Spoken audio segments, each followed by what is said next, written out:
Welcome to the wonderful world of wine, exploring all things wine with you. We are your hosts, Mark Lindsay and Kim Simone, and you can find us on WFPR 102.9.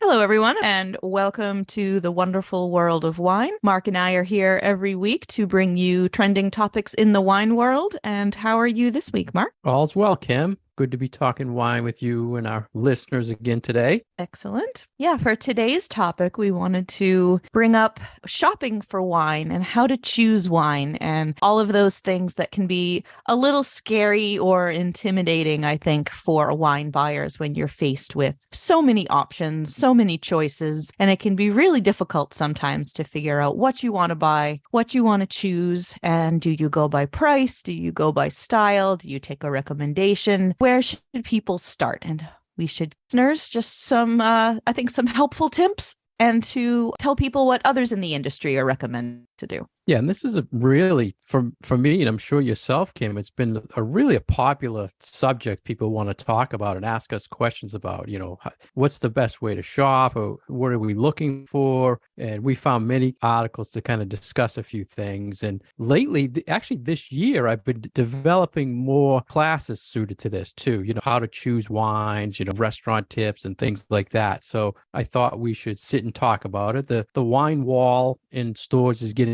more and more confusing and complicated to people. It's crazy out there. So we'll try to sort out, value and quality and best things for your money, looking at all these articles we have. All right. So where do we want to start, Mark, where we can offer some of this advice to our listeners? Well, the first article, I think, was Wine Enthusiasts. It was a 4-step checklist to assessing the quality of wine. And quality is something I think we have to say first, Kim. It's really what you think is quality to you and your profile. And I believe that's what they were kind of going for in this article, things to examine to find out what fits your profile, to tell you what your profile thinks is a good quality wine. What did you think, Kim? I mean, the steps, informative, basic? What was your take on it? I didn't really think that this was an article that was saying that the wines that you like are that you determine the quality. I thought it was kind of the opposite. Just because you like it, that doesn't necessarily mean that if we're assessing it from the perspective of, is this the best wine or is this a quality wine? I feel like those are two different things that this article was saying. Well, that's interesting. So well, they were saying first, they went over the main components, how to examine a wine, which is basically all tasting etiquette for wine. What does it look like? What does it smell like? What does it taste like? And then after that, you can determine a few things. So you saying, even though they do these steps, it might not still be quality to them, or are you saying it might not still mean it's a good wine? Explain a little bit to me. Yeah. So I think they're saying that you might like, for example, they give 2 Buck Chuck, right?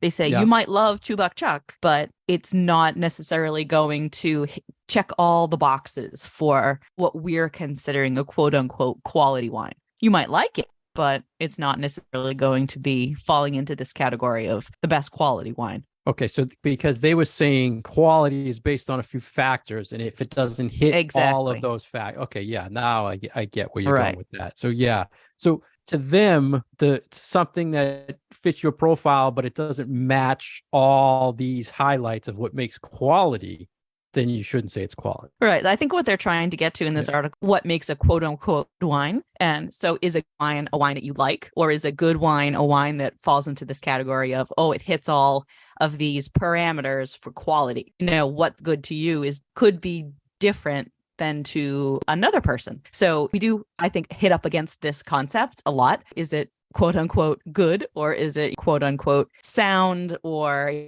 words that we could use fits into this particular box? So yeah, I think considering it different between good wine and quality wine is really sort of at the crux of this issue. Like, you can consider a wine to be a good wine for you, but it might not necessarily be up to the level of what they are considering quality. Does that make Right. sense? Right. Oh, yeah. So they were saying, first off, do the basic, examine it, the appearance, the nose, and then taste it.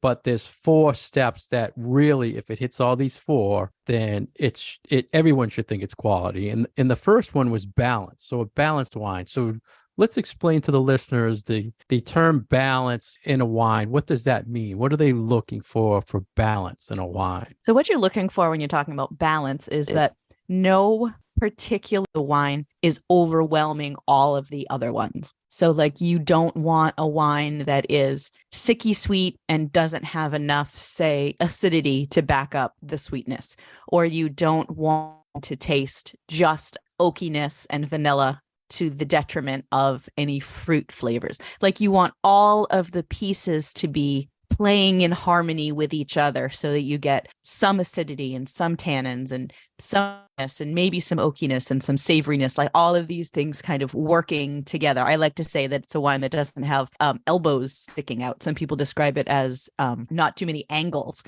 So I feel like it's when all the pieces come together, like putting a puzzle together, and it all works. Yeah, great description. I find myself using it a lot when I'm trying to sell somebody a wine. I'll say it's very balanced, and I'm thinking I'm not really saying that right, because if you don't understand what balance means, then it's just a word I'm throwing out there. So you said it very well. For me, balance is the most important of all of these that they're talking about. It's the number one for me. Yeah, it seems like, and you were saying alcohol. Sometimes they just either too much alcohol, too much oak. Yeah. So that sticks out. That's important. Yeah, that's really important. It can't taste too boozy, because then it's out of balance. The next sign of quality was length. And I'm assuming they're saying, you're tasting something, and after you swallow it, it still lingers, right? The finish, the length of the finish. And I know that put a lot of stock in the value of the length of a wine. Sometimes if I'm tasting wine with people and it doesn't have a particularly long finish, that is a big black X for that wine for people, that they will immediately in their mind be like, nope, this is missing something that makes this wine be of a better quality because that finish is so short. Yeah, I've noticed that a lot lately in wine. I don't necessarily, I put less weight on the length of a wine. I feel like if it has a short finish, that's a little bit less important to me, because I'm just going to go back and have another sip. But for a lot of people, it's a very important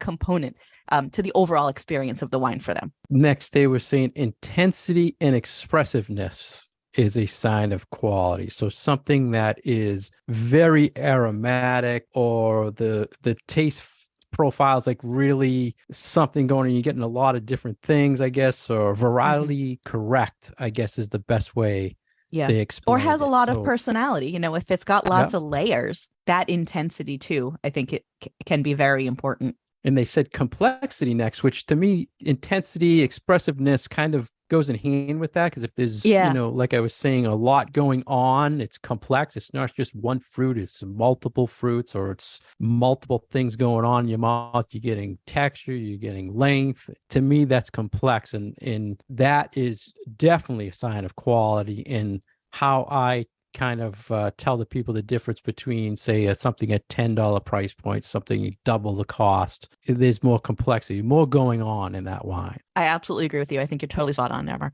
Then they said after you do assessing all 4 of those steps, and they hit all 4, you can make a decision if it's quality for you. But like you were saying earlier, Kim, it really should hit all of those points for everyone to really consider it to be quality. Right. But if it's a simple wine and maybe doesn't, hit all of these totally spot on, you can still like it.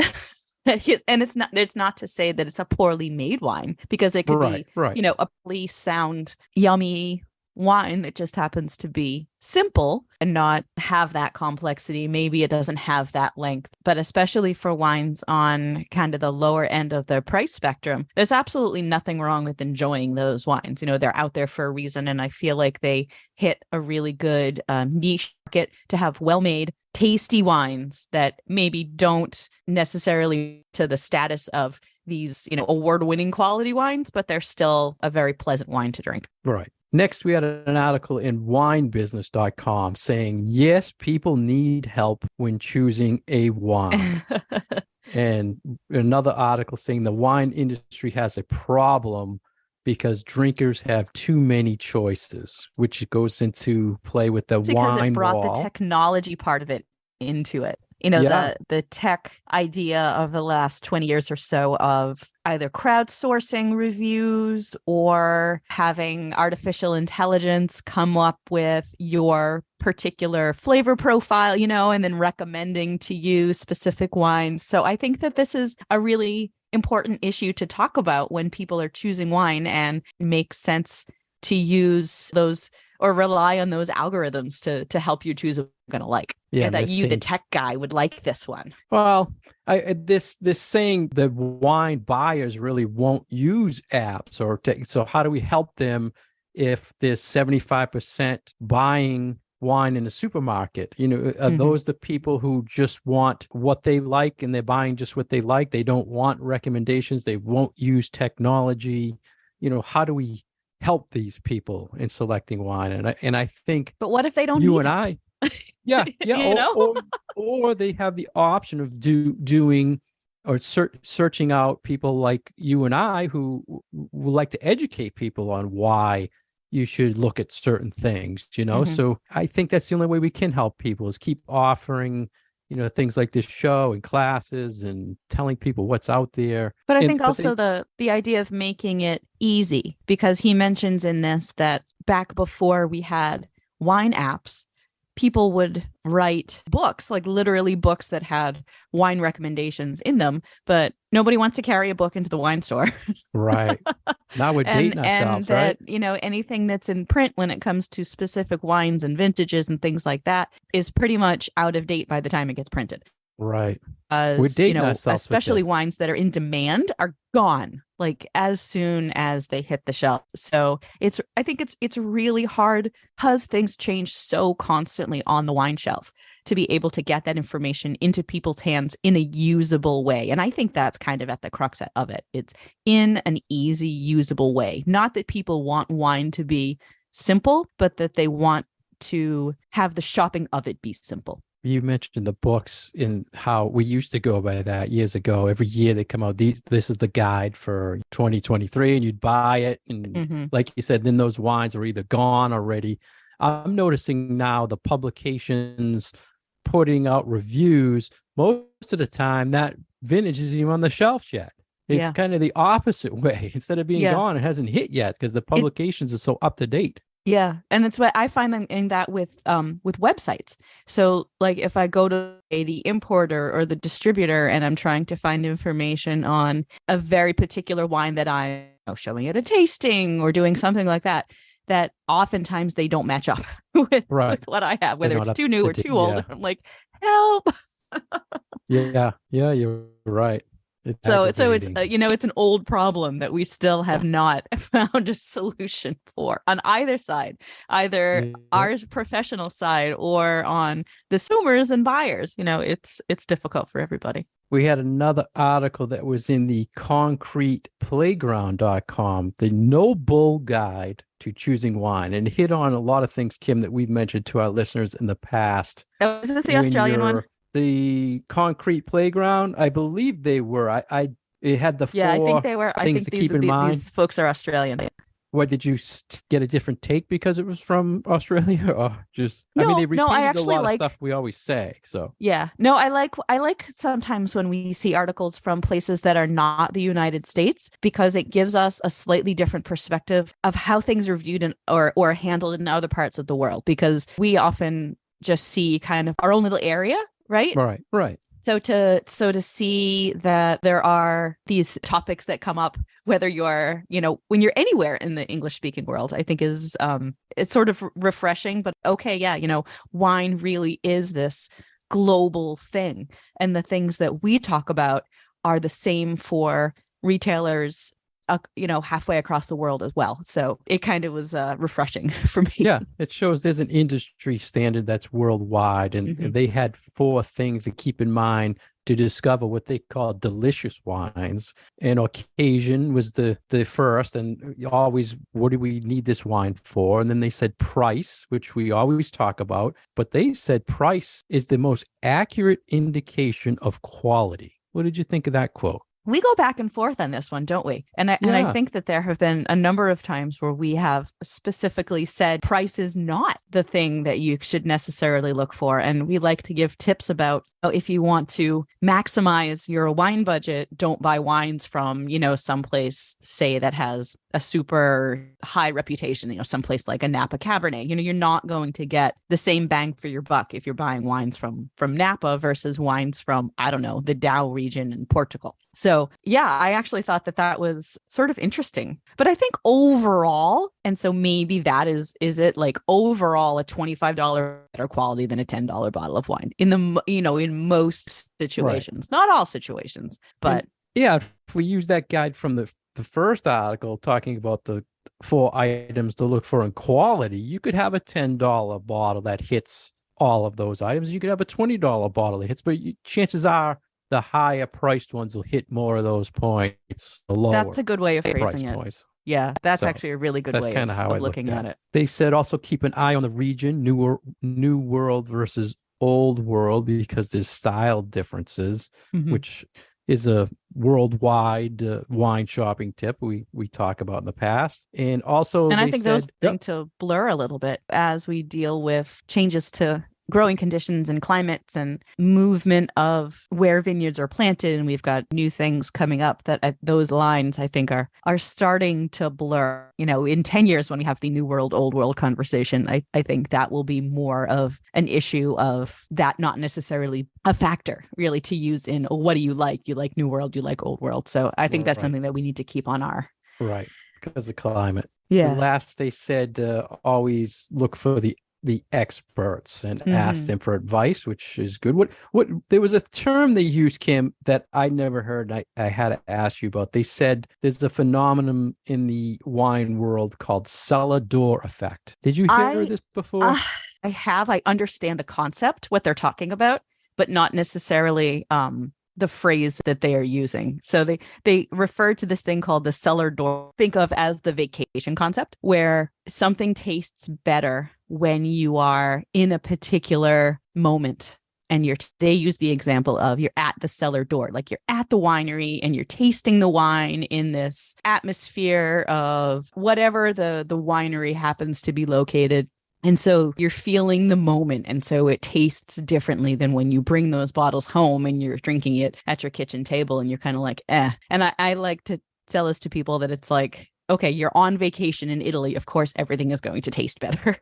Yeah, you use the exact thing that I like, that vacation effect, because the Italy thing I hear all the time. Yeah. Why was it when I was in Tuscany, this wine didn't give me a headache, and it was like, and perfect. I think that's why I call it the Italy vacation effect, because we hear so many people specifically referencing vacation in Italy and about why wine tastes so much better than when they're there. So I think that this is a real phenomenon, and I feel like we see this too when we go to tastings. Something might not be good when you're assessing it in a sterile environment where you've got, all these wines to taste and you're going boom, boom, boom. But you get it home and you're with friends, or it's your birthday, or you're more relaxed. It just, things taste better in different situations. And that's what they're talking about here. So, and it's always more fun to drink with other people. So wine is always going to taste better in, I think, in a group setting. Yeah.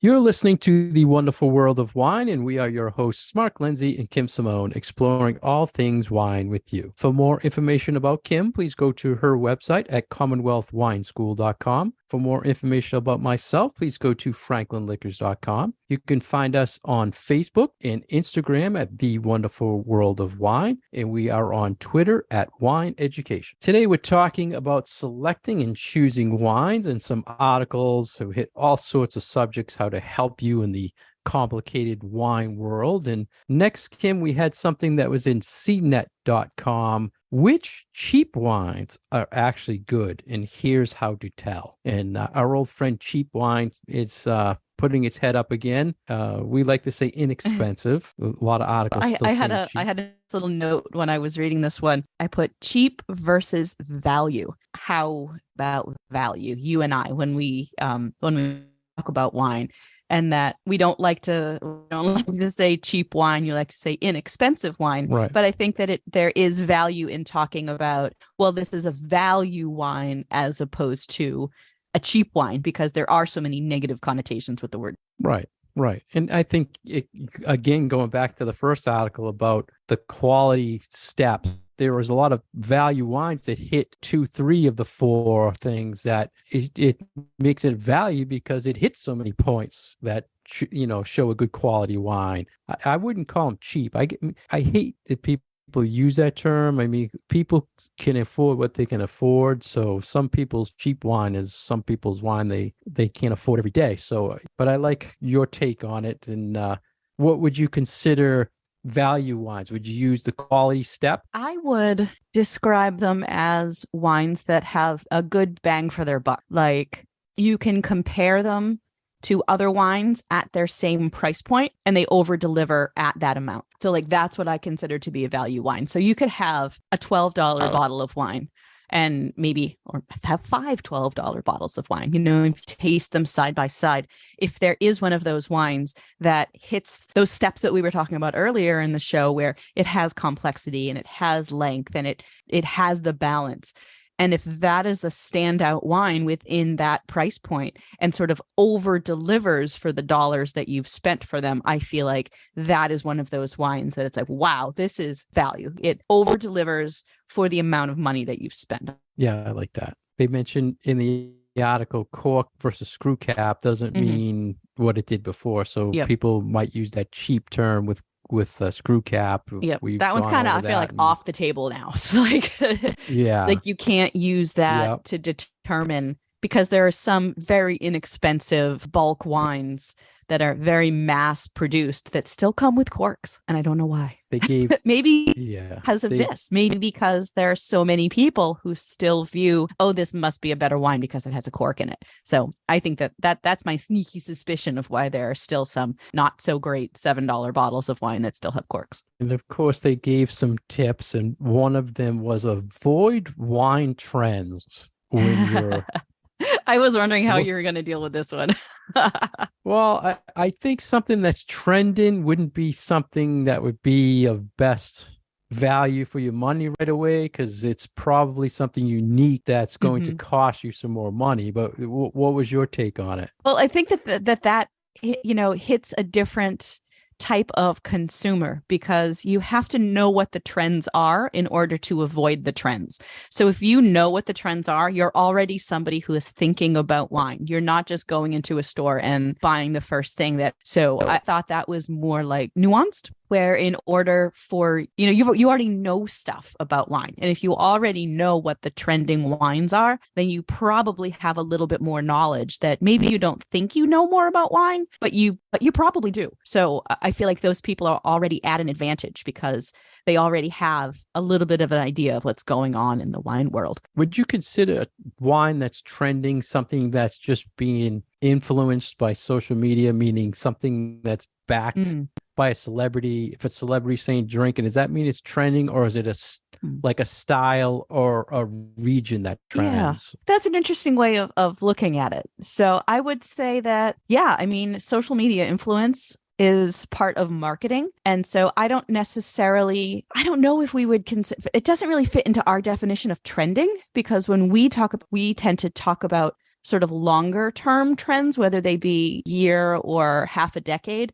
But I think for talking about social media trends, those are more like flash in the pan trends. You've got an influencer who is selling a particular brand for a certain amount of time that they're being paid for. So I don't know that they're the thing. in my mind. Yes. It's more like an ad campaign, you know? Right, right. I don't want something to trend. I mean, there's a stat that says like 80% of big brands' cost is their marketing. So I don't want to, people to think that they should buy a wine because someone's putting a lot into the marketing. It doesn't mean anything about its quality or Right. if it's kind of swaying the wine world lately, Yeah. I think. And I think that that's important. And you know about that when we talk about labeling and what does the label look like on that bottle? How is that appealing to the consumer? And I talk to my beer students about this too, because especially American beer labels, that artwork is all over the map.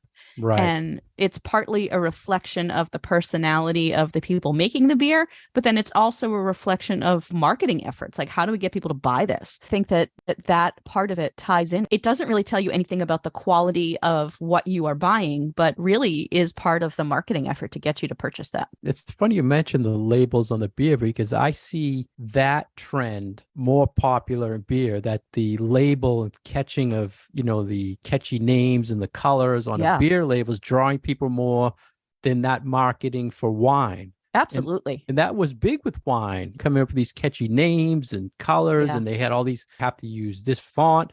But maybe they found that, but it works for beer buyers. It's working for beer buyers for sure. Yeah. It's a different, I think it's a different mindset. Like, I don't know that we necessarily, or that people who are regular wine consumers want something that it does confusing. seem that it's just very different. Yeah. And I think because the market's different. I mean, I might, but I think a lot are wine drinkers who maybe occasionally will have a beer, or beer drinkers who will occasionally have a glass of wine. Not the crazy split like I am. I liked what they said in this article about getting recommendations for people from the employees in your favorite wine store, because chances are those people are drinking wine on a regular basis and they don't want to spend a lot of money. I liked this idea of the wine recommendations that are in a particular price point that's a little bit lower for everyday drinking, because if those people are drinking those every day, then they absolutely like them. And this has been my experience as someone who has sold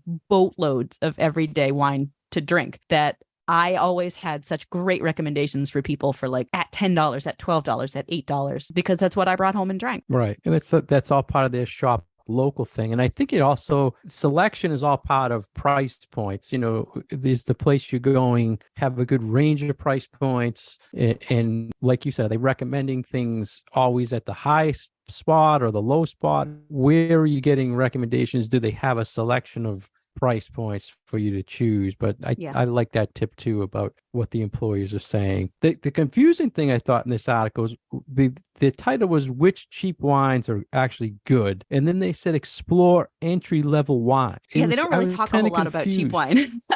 So what do they mean? Yeah, this part confused me too, especially when they're talking about this particular category of German wines. I'm like, nobody knows what these are. Like only like a 0.5% of people in the world know what these German wines are. So why are you even bringing these up in this article? Yeah, I don't know. I was thinking they were kind of explore winery second labels. Like if a winery makes a $25 bottle, but they're secretly making something at $10. Yeah. You'd have to kind of have the inside info from the store. Hey, this company that makes this bottle is making this bottle, which goes back to your point. The person working the store is drinking everyday wines, is drinking that everyday second label wine because they don't want to drink a $25 bottle every night. Right. And that's easy for some wine regions. Like they mentioned Piedmont in particular here. So obviously you'll see the same exact producer's name on their Barolo versus on their Barbera, because the producer name is right out there in front. But in other places, it's very hard. And I think especially for New World wines, if a winery is making their top tier wines and putting one label on them, they might be making a second or a third label, and the labeling might be completely different. So, just by looking, if that is the second label of this producer that you would splurge on if you could at that moment, but here is this other thing that they make that's at half the price and you're going to really like it too. Like I think that that's one of those things that's really hard. Like we talked in a previous show about how does the consumer know that one wine is a big commercial brand versus a small artisanal product? And sometimes it's very, very hard to tell. Yeah, a lot of times you need that inside information that Yeah. And Joe that's why we're here. Smith's second label's named after his son, and he doesn't Yeah, want to, exactly. or the daughter's doing this. And Yep. it's good inside info to get a lot of times. And there's that value again going to a small wine shop who has staff who knows this stuff, that we go to tastings and we talk to the importers and we talk to the salespeople, and we have that inside info that you're just not going to get at Costco. Sorry, Costco. No, I mean, they did mention something about, big box experience versus the small store. And a lot of that goes, even nowadays, I think a lot of the small store mentalities change, where I have a lot of salespeople, and you probably see this as well, Kim, in the wine world. People who are selling wine know who's tasting wine and wants to taste it to know hand sell it. Right. Versus the stores that are just buying things that are trending, like we talked about earlier. Do you buy things based on what's trending and put them on your shelf, or you buy things people are recommending and saying they're good quality, right, and they want you to pass it along to your customers? So, or you're just sticking to the same old, and that people are going to buy wines that have, I don't know, Martha Stewart and Snoop Dogg. Yeah. But those sell, but there's also, like you mentioned, Portugal earlier. This Portuguese, I just brought in a ton of Portuguese wine. I couldn't believe under $15, reserve, old vine, hand harvested, and under $15 a bottle. That kind of hits my quality points in a wine. And you don't get that because the big stores usually are not either tasting or getting the education to know the stories behind the wines. So that's a big drawback. Yeah. But that's the whole thing with wine. It just keeps getting more and more confusing out there. And I just wanted to bring these up today because I feel like we hear this a lot of, what are some tips? Give us some tips. And we're always doing things that kind of put out tips out there to the listeners. And like, there's no problem finding articles related to this. And a lot of them that we didn't cover actually have points that are just the similar points, like you said, Kim, from the Australia tasting table hit a lot of points on what to look for when you're getting a wine. And then we had another article about tips for buying that, using technology, not using technology. So it's very similar article. But then also things like you're going to do yourself a service by just having a little bit of knowledge. You know a little bit about some wine regions that you like, or you can read a wine label from someplace other than the United States. Just educate yourself on some basic things, and it will really, really help you as you go in your search for some new fun wines that you're going to like to drink.